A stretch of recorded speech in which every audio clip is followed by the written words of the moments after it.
ตกเพิงสายหลวงที่ว่าราคาแพงๆที่วางหันนะ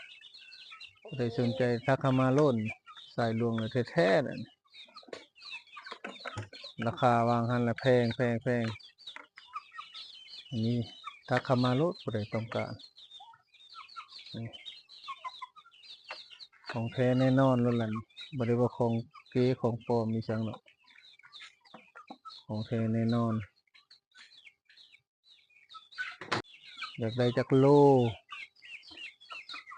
เสนอมาอยากได้แบบสั้นแบบยาวของแท้แน่นอนล่ะนี่บ่ได้ตัวไผทั้งนั้น